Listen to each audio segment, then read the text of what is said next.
Bueno, nada, ya son y 5, si les parece podemos ir arrancando.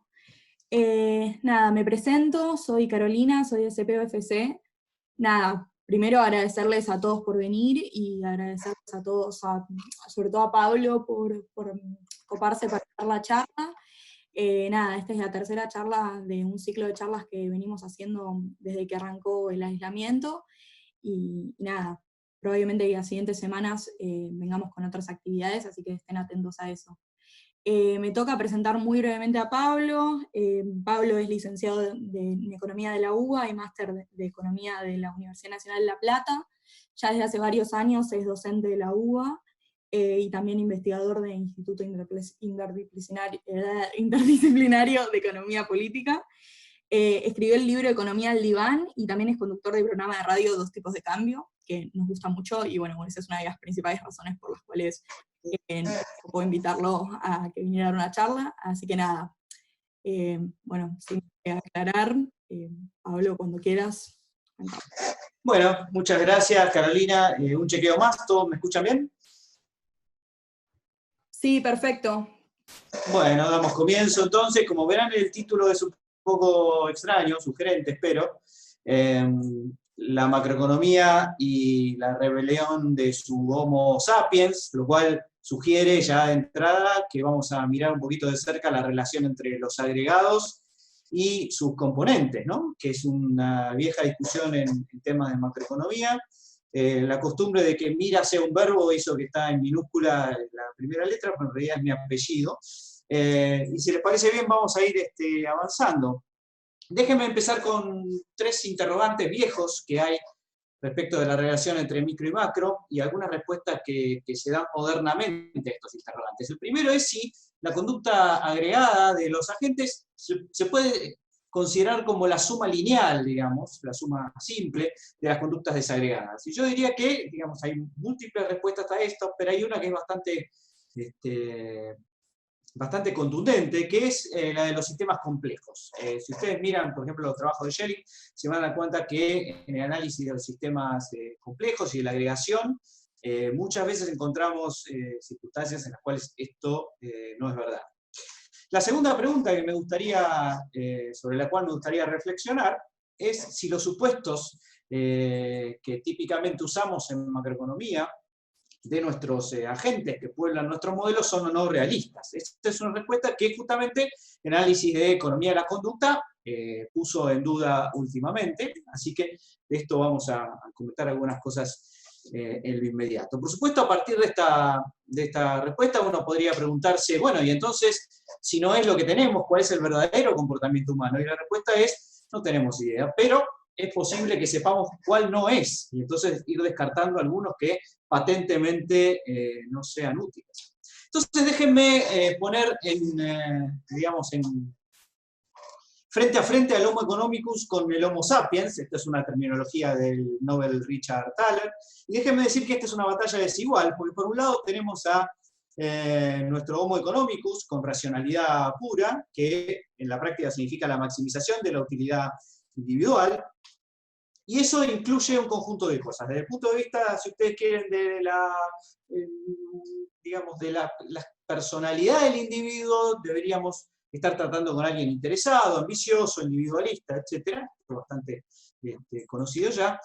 También debería tener ciertas cualidades, ¿no? Por ejemplo, ser capaz de atender a los datos que hay dando vuelta por ahí, poder procesarlos y hacer un buen cálculo para las decisiones presentes.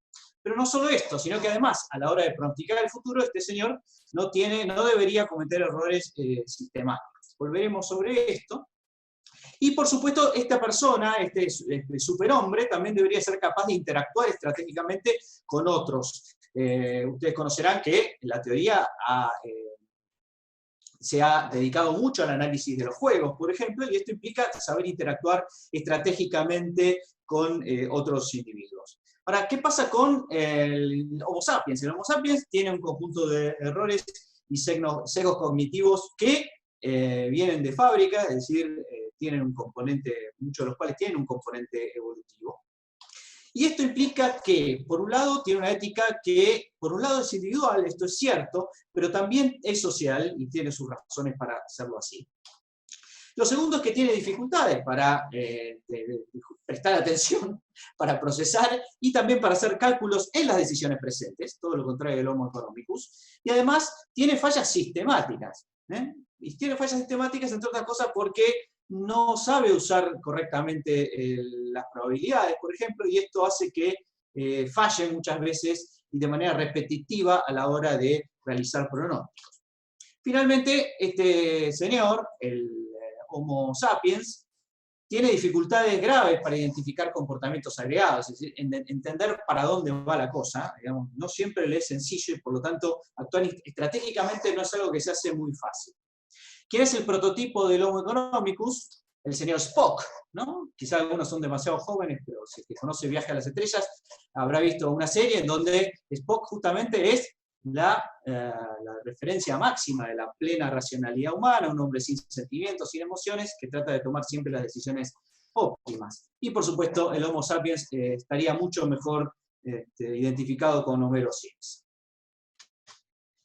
¿Cómo hacemos para cambiar de Spock a Homero? Es decir, cambiar de Homo economicus a Homo sapiens. Hay varios economistas que han intentado hacerlo, todos estos obtuvieron el premio Nobel, Herbert Simon, Daniel Kahneman, Robert Shiller y Richard Thaler. Digamos, son todos economistas que se preocuparon por el análisis del comportamiento humano. ¿Qué implicancias tiene cambiar de Homo economicus a Homo sapiens sobre la economía, sobre lo que se estudia en economía? Primero, cambia su epistemología, es decir, el modo que se hace economía. Lo segundo que cambia es que se incorporan incentivos que antes se negaban o se consideraban poco relevantes. Un tercer punto que vamos a charlar acá es cómo cambia el disciplinamiento que ejerce el mercado sobre nuestras actitudes, teniendo en cuenta que somos, insisto, Homo sapiens y no Homo economicus. Un cuarto punto tiene que ver con el aprendizaje, si aprendemos o no y cómo lo hacemos. Un quinto con las expectativas racionales. Y finalmente vamos a hablar sobre la rebelión en la macro, que era el título que daba origen a esta charla. Empecemos por la epistemología. Hay un libro que les recomiendo mucho de Dani Rodrik, que se llama Economics Rules, juega con la idea de que la economía, las reglas de la economía y que la economía regla, o sea que es un poco la que dirige, ¿no?, la orquesta de las ciencias sociales. Y Dani Rodrik se pregunta por los supuestos que usan los agentes económicos. Y se pregunta también si esos son realistas o no. Obviamente, todos los modelos tienen supuestos que no son realistas, si no serían modelos. Una típica respuesta a esto es, ¿cómo hacemos un modelo que sea exactamente replicante de la realidad? Se suele hacer el chiste de que si uno hace el mapa de Buenos Aires con la propia Buenos Aires, digamos, tiene un modelo 1 a 1 y poco se puede sacar de eso. Esto es cierto, pero cuidado, porque hay supuestos que son cruciales, dice Rodrik, y entonces sí, acá hay que tener cuidado, porque hay supuestos, en este caso yo diría que el de comportamiento humano es fundamental, que si uno los altera o hace supuestos demasiado estrictos, puede llegar a conclusiones erróneas. Friedman fue famoso por plantear la idea de que los individuos no son racionales, pero que actúan como si lo fueran, ¿no? Esto es una famosa antecedente que ustedes habrán estudiado seguramente con Diego Weisman en epistemología de la facultad. Sin embargo, digamos, no aclara bien cómo funciona ese como si Friedman, y la verdad que negarse a estudiar la conducta humana porque simplemente no pertenece a la economía me parece una autorrestricción completamente innecesaria. Pero más innecesaria es esta autorrestricción si tenemos en cuenta que los modelos macroeconómicos urgen por tener rigurosos microfundamentos. Pero entonces, al mismo tiempo vos me estás diciendo que los supuestos de comportamiento, si son realistas o no, no importan, pero tengo que tener rigurosos microfundamentos de la conducta humana en los modelos macro. Entonces, acá hay una contradicción. O vamos a tener fundamentos rigurosos y realistas, o, si no, estamos haciendo cualquier cosa. La segunda cuestión tiene que ver con la incorporación de nuevos incentivos. Acá déjenme citar a un señor que se llama Dan Ariely, que estudió el fetichismo no de la mercancía, sino del dinero. Dice Ariely, la gente no se comporta igual a la hora de robar dinero que robar otras cosas. Es más, depende a quién le robe y cómo robe, no es lo mismo para la gente. Un viejo chiste decía que había un niño que volvía del colegio para hacer la tarea, y cuando saca el lápiz que estaba usando, el padre le dice, pero eso no es tu lápiz. No, no, el mío se me rompió. ¿Y dónde sacaste ese lápiz? Se lo robé al nene de al lado. Eso está muy mal, ¿cómo hiciste esto? Es una barbaridad. Bueno, pero yo no tengo lápices. Pero ¿sabés? Le dice el padre, perfectamente, que si vos necesitas un lápiz, yo te puedo traer todos los que quieras de la oficina. Bueno, no es un chiste para morirse de risa, pero sugiere la idea de que finalmente depende a quién uno le esté robando y no el acto en sí, ¿cierto? Y si se trata de dinero, hay una diferencia grande entre robar dinero y otras cosas. La gente en general prefiere robar otras cosas que no estén representadas por el dinero. Otro ejemplo del fetichismo del dinero es pagar favores. Si vos te invitan a comer a un amigo a la casa y vas y le pagás la cena en efectivo, se va a ofender. Así que mejor no lo hagas. Es decir, que antes de tomar las decisiones como un homo económicos, yo diría que pienses más en términos de homo sapiens. Una segunda cuestión de incentivos que es curiosa es lo que llamo el precio de la culpa. Esto hay un trabajo muy interesante en donde se testeó a los padres que llegaban tarde a retirar a los niños al jardín si plantear el cobro de una multa por cada minuto, por cada 10 minutos que llegaban tarde. Entonces pagaban algo así como $5 por cada 10 minutos que llegaban tarde. El homo económico diría, no llego más tarde porque me quiero ahorrar esos dólares, pero lo que ocurrió en la práctica es que todo el mundo empezó a llegar más tarde y pagar. Lo que estaban haciendo es pagando por su culpa de llegar más tarde al jardín y le dieron simplemente un valor económico. Pero esta claramente no es una decisión esperada por la teoría tradicional.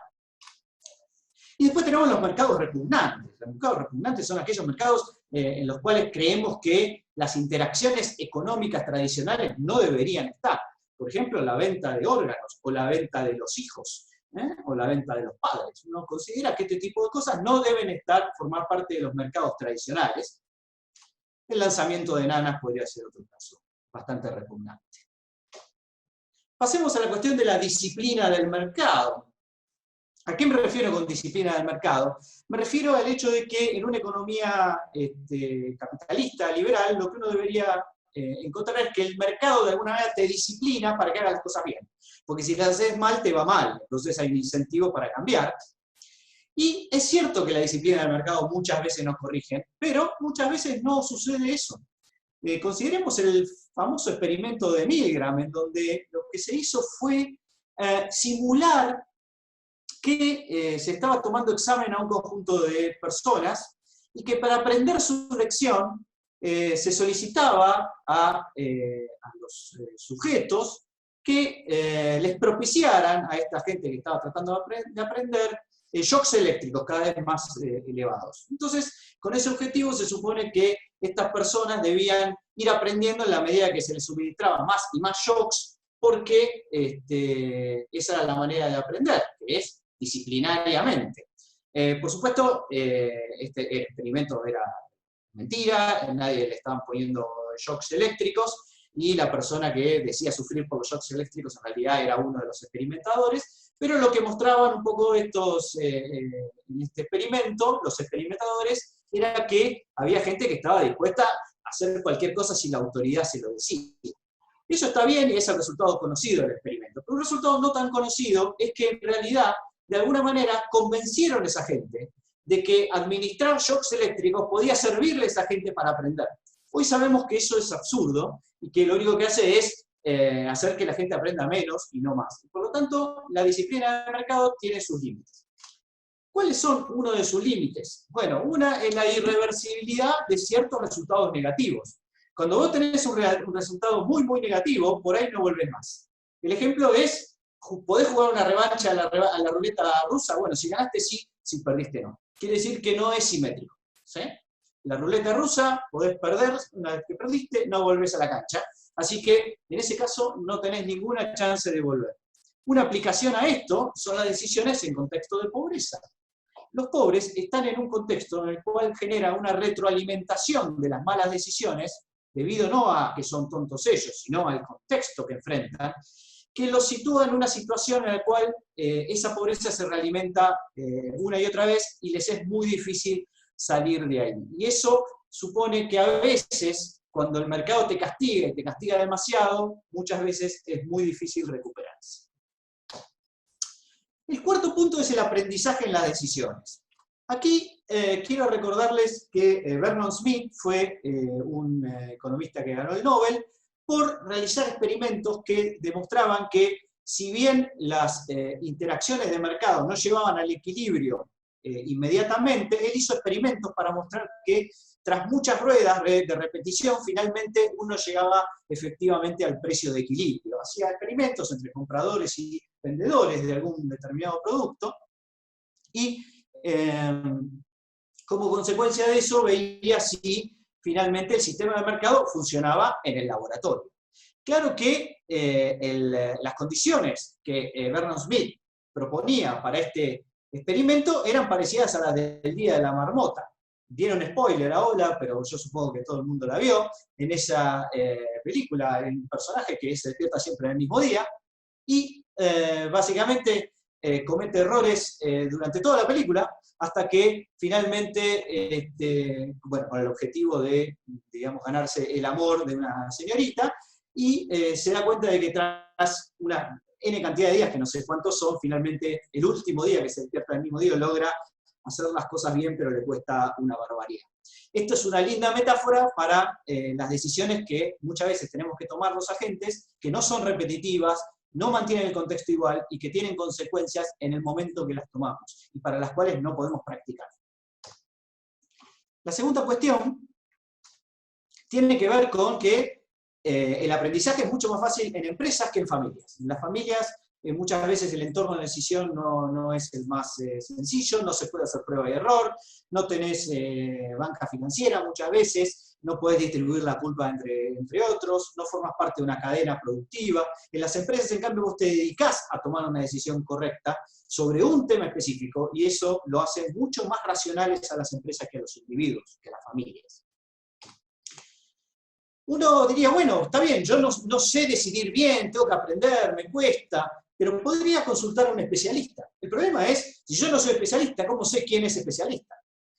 Bueno, una respuesta podría ser, bueno, el que le fue bien en la vida es una persona que vale la pena consultar, porque es una persona que tuvo éxito y por lo tanto debe saber de qué se trata. Pero eso subestima el rol del azar y comete una falacia que es la de asignar el éxito ex post, luego de que esa persona es rica, y asignarle ese éxito a su mérito y no a su suerte. Les voy a poner un ejemplo personal de éxito completamente inesperado. Quise hacer una vez una lista de WhatsApp, ¿sí? Y esa lista de WhatsApp se transformó en realidad en un grupo de WhatsApp. Yo no sabía las diferencias y en un momento había incluido en un grupo de WhatsApp un montón de personas, eran como, no sé, 300, y cada uno se preguntó qué había hecho. Yo no quería hacer eso, quería hacer una lista solamente y que nadie se enterara, pero con el grupo de WhatsApp todos se enteraron. Y el resultado de todo eso, que fue un error porque estoy viejo, fue simplemente que las personas que quedaron en ese grupo quedaron muy contentas con el grupo, que se llama Dólar Lila, y me consideran absurdamente una especie de líder de ese lugar. Así que, ya que me pidieron que los salude, aprovecho, los saludo y cuento la anécdota. Yo también tengo que aprender de mis decisiones. Y finalmente tenemos dificultades en la práctica. Si ustedes quieren que la gente aprenda, y quiere que aprenda finanzas, de la cual la mayoría de la gente no sabe nada absolutamente, pero nada, no saben lo que es un interés compuesto, bueno, la van a pasar mal. Ana María Luzardi se pasó la vida, es un investigador que se pasó la vida estudiando estos temas y le costó muchísimo llegar a hacer que la gente aprendiera de finanzas para siempre. En la Argentina tenemos a Nachito Carballo, que aparentemente está en esa difícil tarea, y desde acá le deseamos mucha suerte, pero no es nada fácil. Las expectativas racionales también es otro ámbito en donde la economía de la conducta modifica las cosas. ¿Por qué? Porque los sesgos que se encuentran son sistemáticos. Pero en expectativas racionales, si ustedes han estudiado economía, habrán visto que lo que se espera es que la gente no cometa errores sistemáticos. Y sin embargo esto ocurre, y ocurre porque la gente está cableada. Un ejemplo de que uno no corrige esto ni siquiera con información Ojalá que haya muchos estudiantes acá, porque seguramente entenderán de qué hablo. Muchas veces ustedes tienen perfecta información de cuándo hay que dar un examen, y sin embargo, estoy seguro de que sistemáticamente les ha pasado de llegar nunca a tiempo, no suficientemente preparados, y pensar que si hubiesen tenido un día más para prepararse hubiese sido óptimo. Esto a pesar de saber con mucha antelación muchas veces las fechas de los exámenes.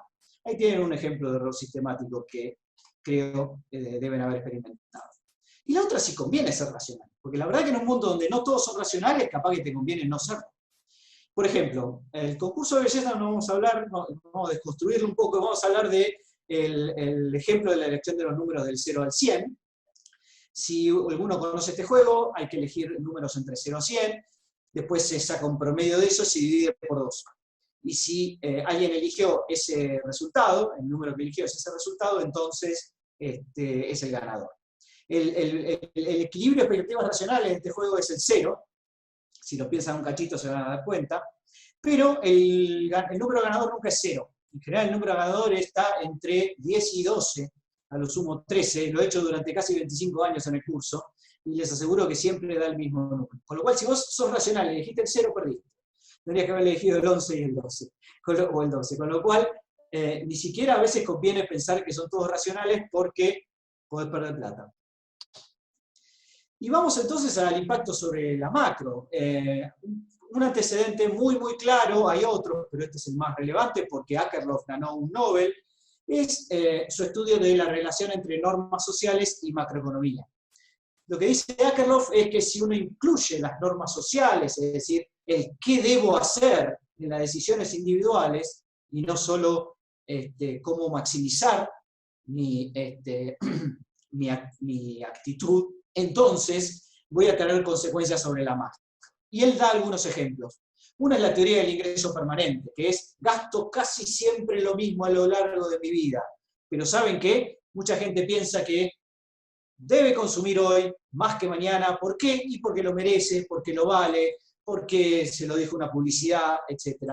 Y esto tiene que ver con la norma social, tiene que ver con lo que debo hacer y no tanto con lo que me marca la teoría que me maximiza la utilidad intertemporal.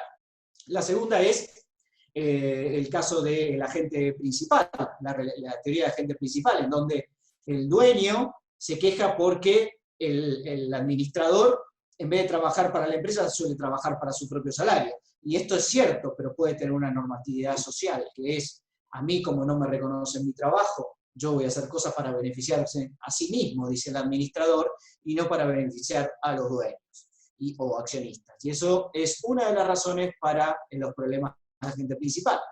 Y también Akerlof habló de los problemas de identidad. En el mercado de trabajo aparecen muchos estereotipos de empleo asociados con género, edad, etcétera, que hacen que uno a veces no solo haya una discriminación por parte del empleador, sino que muchas veces la propia identidad del individuo es lo que lo aleja de determinados empleos que podría hacer, pero de los cuales se autoexcluye. Todo esto tiene implicancias importantes sobre la macro.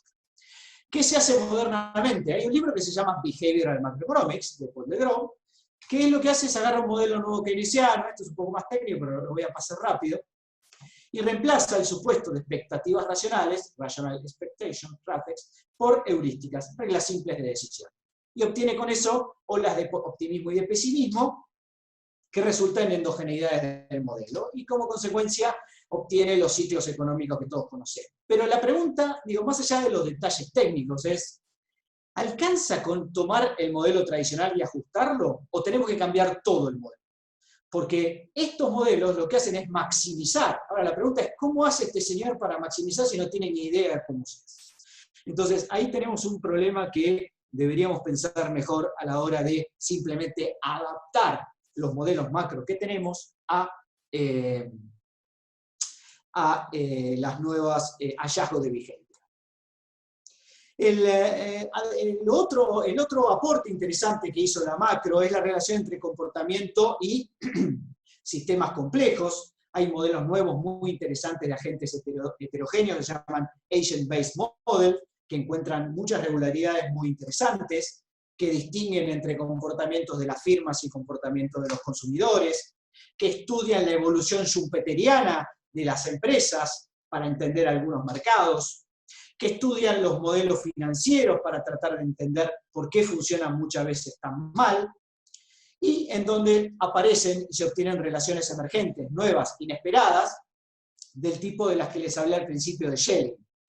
Estos modelos son muy interesantes y las referencias más importantes son Carl Holmes, Alan Kirman, Leigh de Fashion, Giovanni Dossi y Roger Farman. Cualquiera de estos trabaja con estos modelos que tienen mucho de behavioral y tienen mucho de macroeconómico. ¿Y qué hice yo en Economía al Diván? Muy rápidamente. Bueno, yo miré algunas cosas específicas que no se miraban, que es, bueno, ¿qué pasa con las heurísticas de inversión? Paul Davidson habló alguna vez del caso del restaurante vacío, le preguntaba al dueño, dígame usted, ¿invertiría si yo le bajo los impuestos? El hombre mira alrededor y dice, pero acá no hay nadie, ¿qué voy a invertir si no viene nadie acá?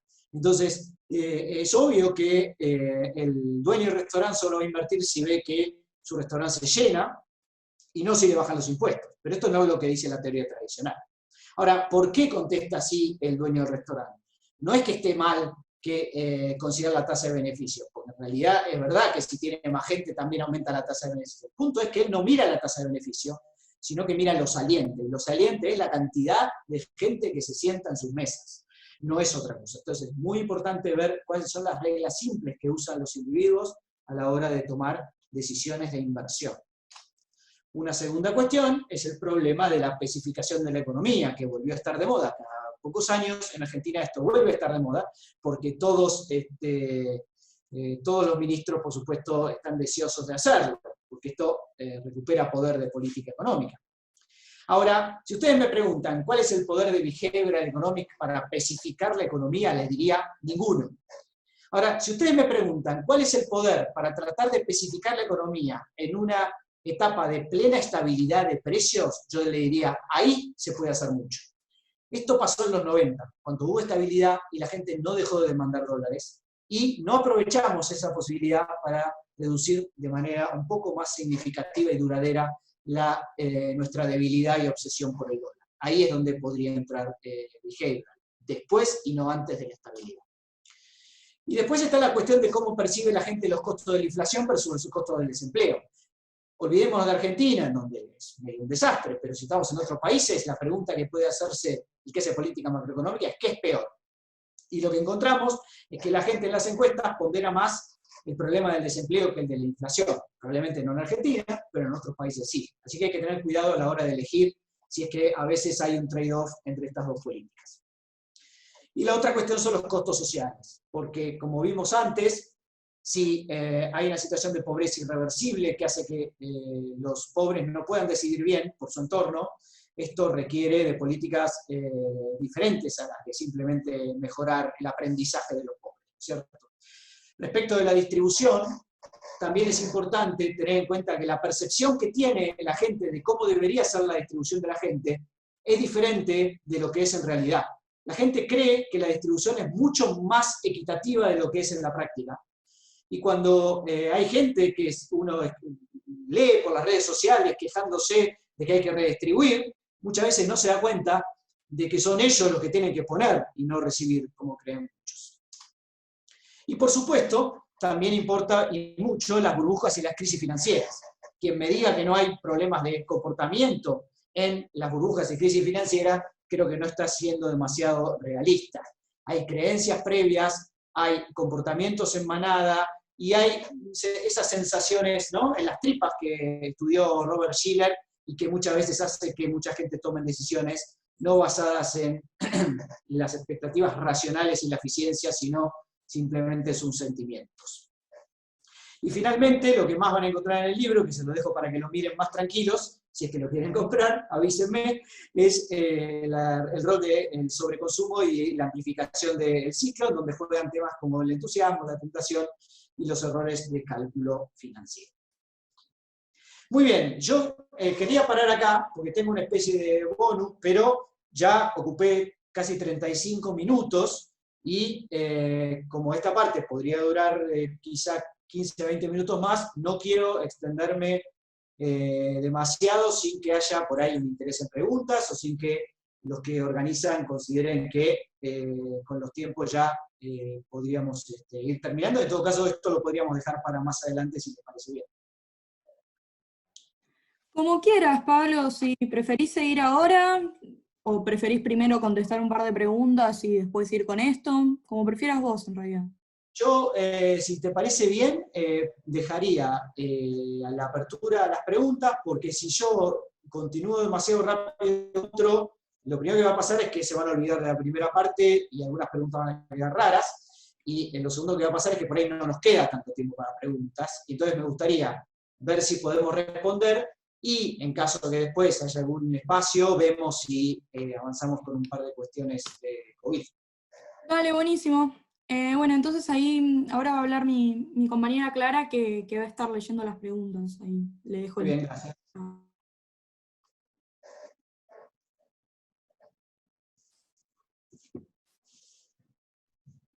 Perfecto, Pablo. Bueno, si les parece, quien tenga alguna pregunta o duda o lo que sea, puede ir anotándola en el chat y yo la voy a ir leyendo a medida que vayan surgiendo.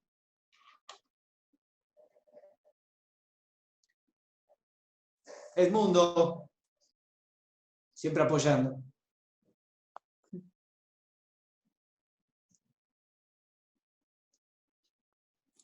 Si no, también ahí habilité, si alguno prefiere hacerla hablada, ahí habilité para que puedan reactivar su micrófono, así que si alguno prefiere O hacerla... por chat también, si leen el chat y me Claro, transmiten si la alguno pregunta. prefiere hacerla hablada, también Claro. puede, o si no, dejarla en el chat.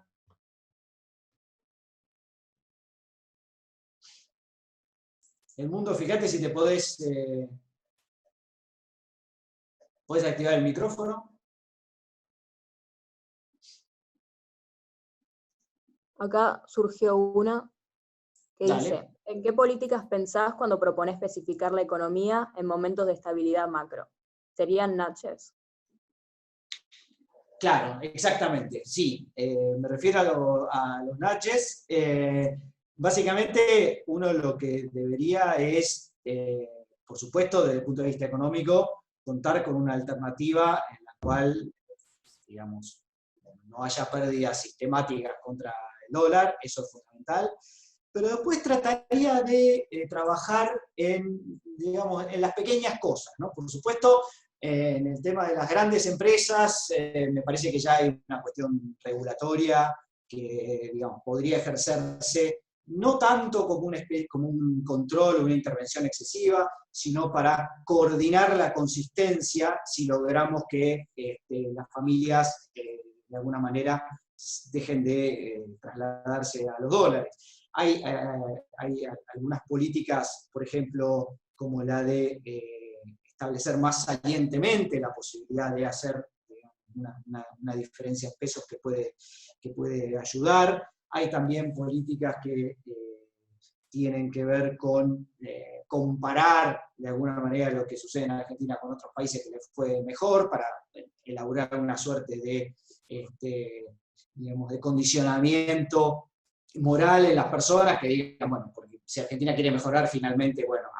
aplicar este tipo de lógicas. Y también en lo personal, uno podría simplemente tratar de sugerir de alguna manera que cada vez más los que compran dólares, en la medida que hay estabilidad, se están perdiendo de obtener rendimientos en pesos que pueden ser mayores. Se puede también establecer algunas automaticidades. Ustedes por ahí conocen este nudge de poner como default algunas cosas para que después la gente no la cambie. Entonces, si uno, por ejemplo, propone que los salarios de los trabajadores o ciertas ganancias de las empresas, cuando pasan a una cuenta de salario, caja de ahorro, pasen automáticamente una parte de un plazo fijo, con el ok previo, por supuesto, de cada una de las personas, y que se mantenga durante determinada cantidad de tiempo. Es decir, hay muchas cosas que uno podría empezar a pensar y, sobre todo, no estimular la demanda de dólares. O sea, una de las cosas que se hizo en los 90 no es tanto estimular la demanda de pesos, sino decirle a los agentes que, al revés, que era exactamente lo mismo si ellos tenían dólares y pesos, porque siempre iba a haber dólares para todos. Eso me parece una actitud un poco no del todo responsable pensando en el largo plazo. El corto es muy, muy creíble y a la gente le encanta escucharlo, pero a largo plazo terminó siendo perjudicial. Genial. Acá hay otra que dice, ¿a qué atribuís la percepción sesgada de la distribución y qué define la justicia de la misma? Bueno, hay muchos estudios sobre esta cuestión de la percepción sesgada. En general, lo que hay un sesgo típico de estos resultados tiene que ver con que mucha gente en algunos aspectos no desea estar en los límites, no desea estar en los extremos. Es decir, ustedes sabrán que al público le encanta escuchar la palabra la gente, al público le encanta escuchar la palabra clase media, inmediatamente se identifica con ese grupo. Y cuando la gente hace eso, lo hace porque no quiere ser ni demasiado pobre, o sea, no quiere ser, digamos, especial por ser demasiado pobre, ni quiere ser especial por ser demasiado rico. Esto no tiene tanto que ver con las responsabilidades o con las obligaciones directas, sino simplemente con el hecho de que no toda la gente quiere ser diferente en este sentido, y en el sentido económico quiere sentirse uno más. Y cuando uno hace eso, en general lo que tiende a pasar es que se achata mucho la percepción de dónde está uno y todos estamos en la clase media. Ahora, esto con temas en los cuales uno no está mostrando ciertos méritos personales, sino que hay como una deuda social. Ahí uno dice, bueno, soy rico, tengo una deuda social, entonces prefiero no mostrarme como rico, yo soy clase media. Pero cuando se trata de méritos personales, la cosa no es tan así. Y, por ejemplo, con algo que nos interesa mucho más en lo personal, como es si sabemos manejar o no, el 80% de la gente dice manejar mejor que la mediana, lo cual es absolutamente imposible, obviamente, pero nadie se quiere poner por debajo. Y cuando vos le preguntás a una madre si su hijo que está en el colegio está por encima de la media o no, el 99% te va a decir que está sobre la media.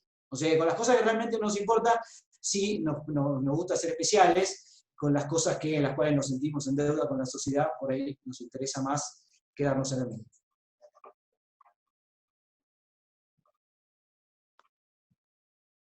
Bien, si alguien más tiene alguna duda, pónganla en el chat o habilitamos micrófonos.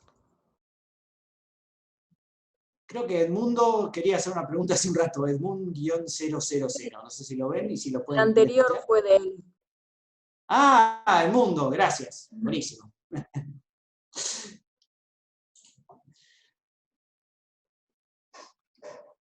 Bueno, si no hay ninguna pregunta más, nada, si querés, Pablo, podemos ir siguiendo con la parte de COVID. Bueno, dale, ok. Si les parece, voy a hacer un resumen para no... voy a tratar de ir a los 2 o 3 puntos principales de la presentación, así para ir, en todo caso, cerrando, y si hay alguna pregunta más sobre esta parte, tenemos oportunidad de escuchar. Bueno, esta especie de bonus track está hecho por ahí que no es siempre todo el mundo dice lo mismo, no soy epidemiólogo, no soy infectólogo, no soy médico, no tengo experiencia en esto, pero bueno, digamos, un poco, digamos, todos los economistas están en esta situación, pero los problemas económicos siguen estando, entonces algo hay que hacer, algo hay que aportar. Y la pregunta es, digamos, ¿cuál es la relación entre behavioral economics en tiempos de coronavirus? Digamos que acá uno puede, digamos, discutir 2 grandes cuestiones, que es la perspectiva más desagregada y la agregada. En la perspectiva desagregada, los temas que se han discutido últimamente tienen que ver con los nudges para evitar contagios. Por ahí no todos saben qué es un nudge. Un nudge es una política o una sugerencia, si ustedes quieren, suave, en la cual de alguna manera se empuja. El nudge es el empujoncito que la mamá elefanta le da a su cría para que aprenda a caminar con la trompa. Bueno, este nudge sería así como un empujoncito que le damos a la gente para tomar las decisiones que creemos son mejores para esa misma persona o para el resto de la sociedad. No implica restringir libertades, no implica dejar de lado meter incentivos económicos, no implica nada de eso, implica simplemente, digamos, modificar de alguna manera la vía hasta llegar a una decisión. Y en el caso de evitar los contagios, el nudge tiene que ver con la idea de que la gente se olvida ciertas cosas, y entonces tener los recordatorios a mano es muy importante. Se ha hablado mucho de cuál es el cartel que más, de alguna manera, lleva a la gente a reaccionar para tomar los recaudos correspondientes, como por ejemplo lavarse las manos, el distanciamiento social, o quedarse en la casa, y estos recordatorios tienen que estar puestos en el lugar saliente, tienen que estar puestos en el lugar en donde se sabe que nosotros le vamos a prestar atención, no cuando estamos haciendo otra cosa. Entonces hay mucha estrategia en dónde poner ese tipo de señales. En cuanto a las normas sociales, toda la cuestión acá tiene que ver con cómo hacemos para que esta persona de alguna manera actúe teniendo en cuenta su entorno. Es decir, haciéndole sentir de alguna manera que si él no actúa de la manera que debe actuar, entonces está perjudicando a otras. O también que él no está actuando como la mayoría. Entonces, ¿se acuerdan que yo les decía en una pregunta anterior que la mayoría de la gente mira al promedio? Bueno, hacer sentir a una persona fuera del promedio hace que esa gente sienta que está actuando mal. Y esa es una de las técnicas que se usan también para que la gente reaccione para, en este caso, el lado que necesitamos para evitar los contagios. Después hay un conjunto de nudges que se han estado usando, creo yo, se han estado sugiriendo, para transmitir recomendaciones desde las autoridades, ¿no es cierto? Yo tengo que transmitir algo de la manera más creíble posible, y la presencia de epidemiólogos ahí al lado, ahí o atrás, donde estaban atrás del presidente el otro día, digamos, se considera que es, digamos, tiene que ver con la credibilidad de lo que se está diciendo. No tiene ninguna razón económica, no está en ningún modelo, pero todo el mundo se queda más tranquilo si sabe que hay epidemiólogos detrás de las decisiones que se están tomando, ¿no? Y por supuesto, también hay que tener en cuenta que esto no sé si está siendo demasiado tenido en cuenta, pero ahí es una cuestión a considerar, es que ni bien aparecen este tipo de problemas, aparecen los slashes. Los slashes no son otra cosa que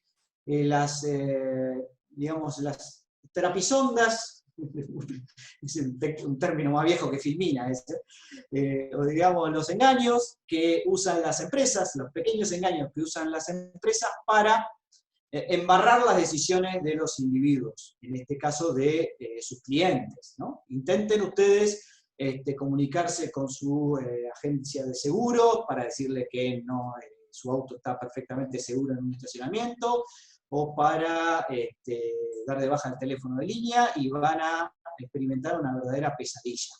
Y eso es porque las empresas saben perfectamente que la gente en este momento está saliendo desesperada para cortar esos servicios, y entonces de alguna manera lo que hacen las empresas es embarrar esa decisión. ¿Cómo aprovechan los egos? Sencillamente porque la gente se cansa de reclamar y después se olvida, y como no está primero en la agenda, suele pasar mucho tiempo hasta que finalmente logran desembarazarse de esos pequeños costos que pueden afectar su economía. Desde el punto de vista agregado, un punto importante, pero al cual no me voy a referir porque ya nos estamos quedando sin tiempo, tiene que ver con el cálculo de riesgos de la pandemia. Es decir, cómo interpretamos lo que está pasando, si la gente lo interpreta exageradamente o no, si hay que estar desesperado o no, no lo sabemos. Pero la pregunta es, bueno, la gente reacciona de determinada manera, ¿de qué depende que reaccione? A veces, por ejemplo, vemos que hay algo que llamamos heurística de disponibilidad, que es, digamos, bueno, te estoy mostrando fosas comunes, un montón de muertos, caos en las calles, etcétera, etcétera. Claro, la gente le da miedo esto, o enfermos en hospitales que están absolutamente colapsados. Esto genera, obviamente, una disponibilidad automática de riesgo, y la gente lo incorpora muy rápidamente. Una segunda cuestión tiene que ver con la combinación entre pánicos generalizados, como el que vimos recién, que uno podría considerar que son exageraciones, y subestimaciones, que por ahí muchas veces no están del todo justificadas tampoco por la teoría. Acá es muy difícil saber qué es lo que está bien, por eso es muy difícil saber si estamos hablando de sesgos o no, porque una de las características de la pandemia es su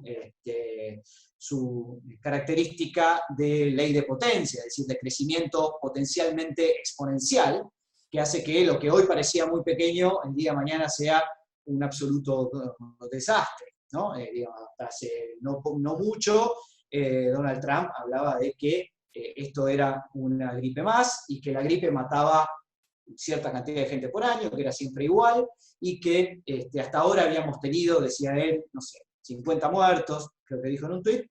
Bueno, digamos, exponencialmente eso llevó a números completamente inesperados por parte del propio Trump, y esto significó una subestimación bastante costosa, por ejemplo. La otra cuestión es la preferencia temporal. Hay mucha gente que hace modelos del estilo, bueno, dejemos que ahora se mueran unos cuantos, porque el día de mañana la economía va a estar mejor y hay gente que va a morir menos. Bueno, esto es interesante, pero claro, uno para eso debería tener un cálculo de cuál es la tasa de descuento incorporada, ¿no? Es decir, ¿cuánto más valemos nosotros que los humanos futuros? Y podemos hacer esa cuenta. Hay una tasa de descuento objetiva que uno puede usar para eso, porque si es 0 valemos lo mismo, pero si es 20%, tenemos que dejar que el virus mate todo lo que tenga que matar para asegurar la economía futura de mucha gente. Eso es un punto que es difícil de estimar, porque no sabemos cuál es la preferencia temporal y hay un montón de sesgos en su estimación. Y el otro punto interesante es el cuánto vale una vida. También en los modelos que se comparan, ¿no? Observamos eso, ¿no? Que se mira por un lado los costos en vida de la pandemia versus los costos en vida de una economía que está cerrada. El problema es que la vida no vale la misma de acuerdo a cómo yo te planteo el problema. Hay formas de plantearte como lo que vale tu vida, que arroja un valor, y hay otra forma de plantearlo que arroja un valor que a veces da en los experimentos hasta 250 veces más. Con lo cual, nadie sabe cuánto vale una vida, depende mucho de en qué situación estás, depende mucho de quién estemos hablando, y depende mucho de si uno tiene claro que le puede tocar a uno. Y finalmente, también hay una cuestión importante respecto de las políticas, que si me dejan avanzar un cachitín, un paso rápido, les quiero contar, y ya con eso completo, ahí está el tuit famoso del amigo Trump, 522 muertes, quédate tranquilo, decía Trump, el 9 de marzo, no hace tanto, un par de meses.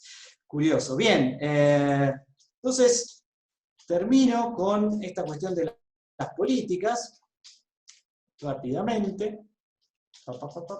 Permiso, ya termino. Preferencia temporal. ¿Cuánto vale una vida?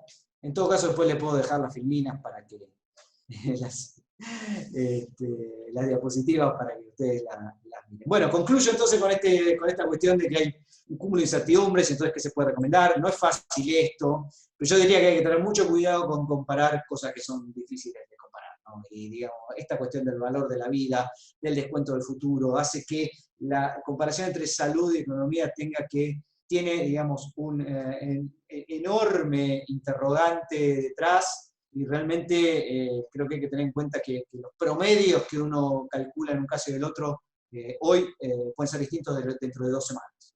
¿Por qué? Porque esta es una pandemia que, como decía antes, puede ser exponencial. Entonces, digamos, yo creo que hay una gran dosis de incertidumbre respecto de estas comparaciones y estos cálculos todavía. Pero está bien que se siga intentando y que se siga tratando de sacar cuál es la política óptima en ese sentido. Un punto importante es que, bueno, se ha sugerido aislarse, trazar contactos, monitorear, todo esto por supuesto está muy bien, pero no tiene nada que ver con los nudges, ¿no? Por supuesto.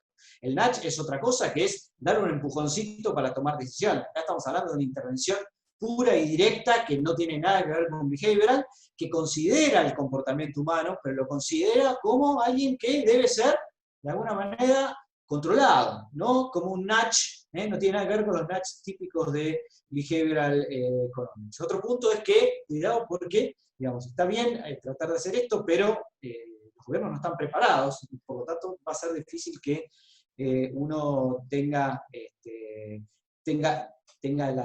las herramientas suficientes como para tener claro el trazado de los contactos y establecer las cuarentenas específicas que se necesiten. No es obvio hacer ese tipo de cosas.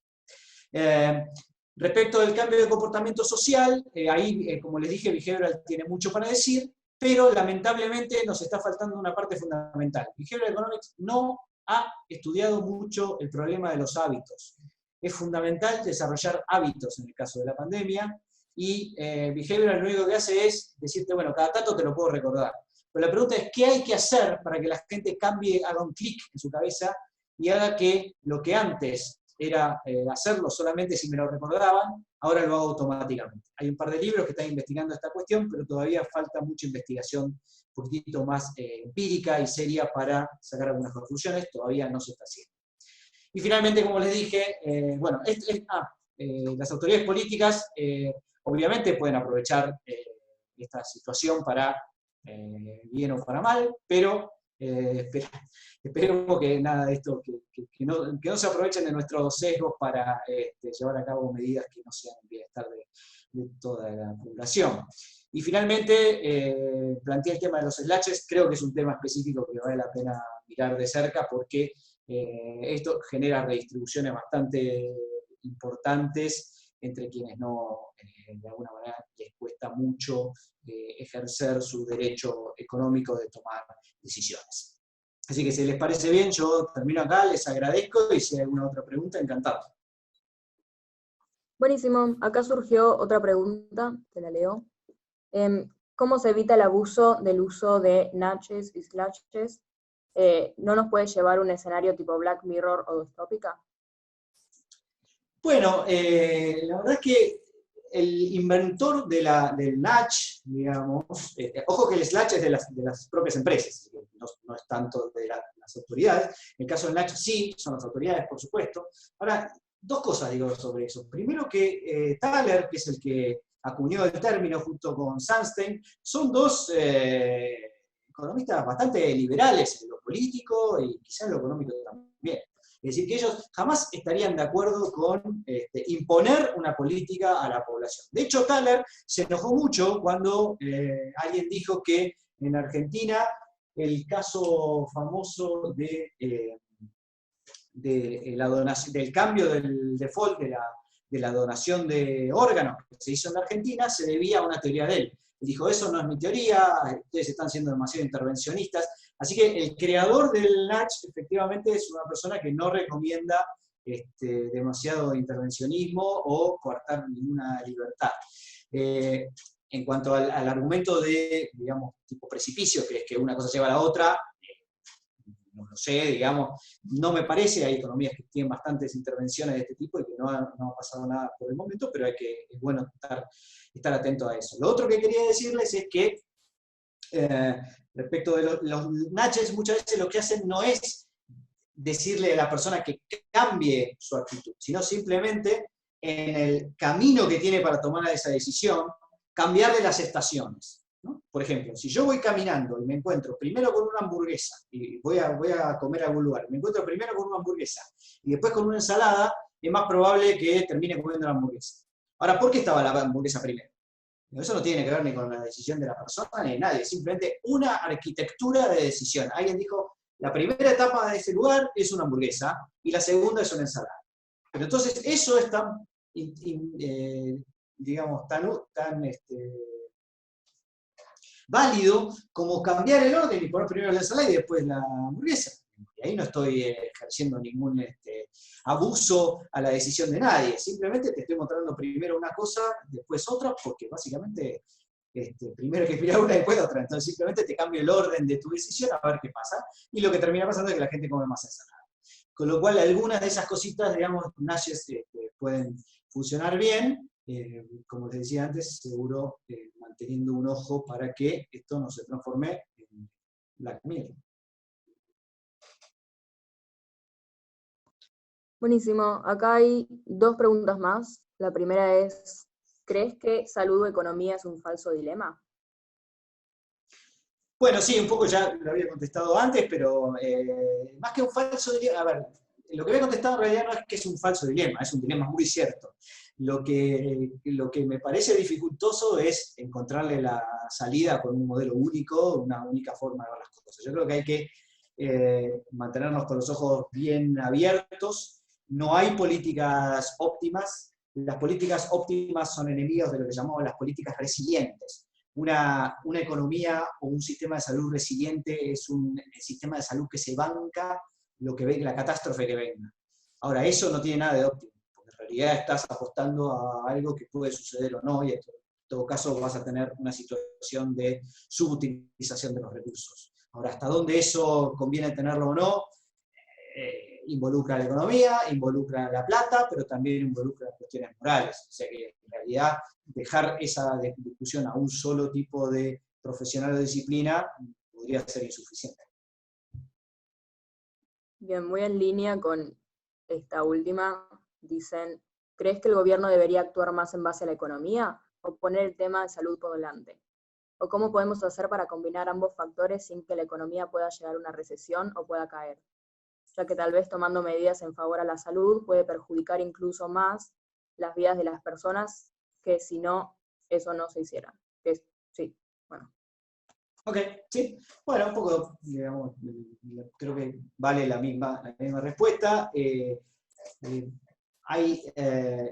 Estoy leyendo todos los días papers nuevos, todos contradictorios. Es decir, cada vez que te metes en el detalle, resulta que el paper anterior no había considerado que de una manera desagregada los resultados ya no son los mismos, que si uno mira a otro país ya tampoco es igual, etcétera, etcétera. O sea, yo creo que, digamos, la única cuestión que por ahora yo creo tener más o menos claro de toda esta discusión es que, digamos, en el mundo no parece tener un trasfondo político. Es decir, no es que los gobiernos más liberales están imponiendo menos cuarentena y los gobiernos más intervencionistas están imponiendo más cuarentena, y que unos prefieren la salud y otros prefieren la economía. La verdad que no está pasando eso. Ahora la pregunta es, ¿por qué no está pasando eso? Quizá la respuesta sea que no sabemos. Y como no sabemos, es mejor ir probando. Por supuesto, los extremos muy probablemente sean poco válidos, muy peligrosos, pero la verdad es que uno tiene que ir haciendo prueba y error, teniendo en cuenta esto que decía de la ruleta rusa, que hay pruebas que te dejan sin revancha. Así que por eso yo creo que el tema de que se privilegie la salud de alguna manera es algo así como esperar la revancha para más adelante.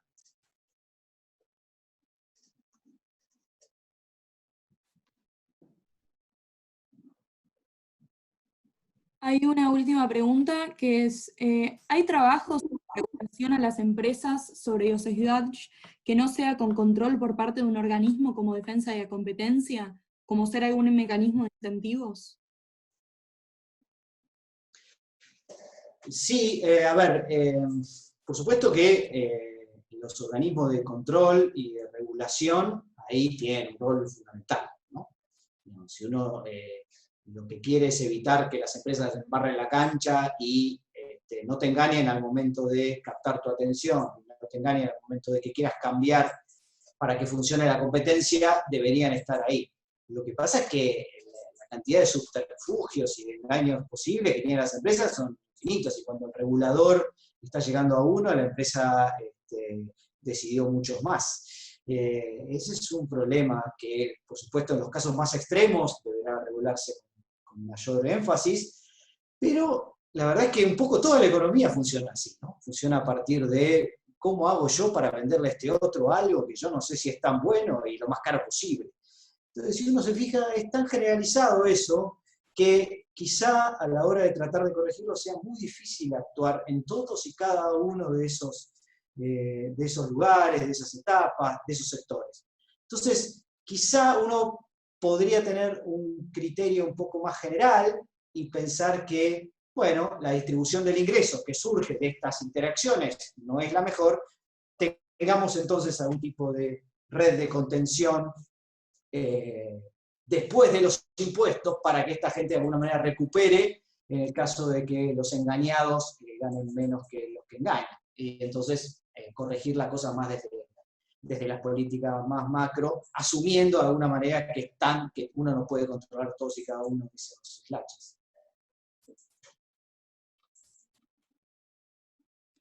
Bueno, si no hay ninguna otra pregunta, ya vamos cerrando. Nada, nuevamente Pablo, agradecerte mucho por dar la charla, la verdad que estuvo súper interesante.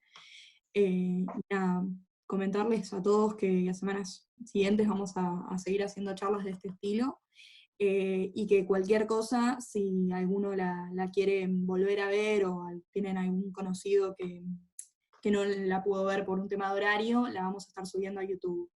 Así que nada, eso Bueno, en nuestras redes sociales vamos a estar publicando el link. Ya están las otras 2 charlas que hicimos anteriormente subidas, también por si alguno las quiere ver. Pero bueno, aprovecho para saludarte también, muchísimas gracias, muy cómodo todo, muy buenas preguntas también. Y bueno, felicitaciones por la iniciativa. bueno, muchas gracias. Chao.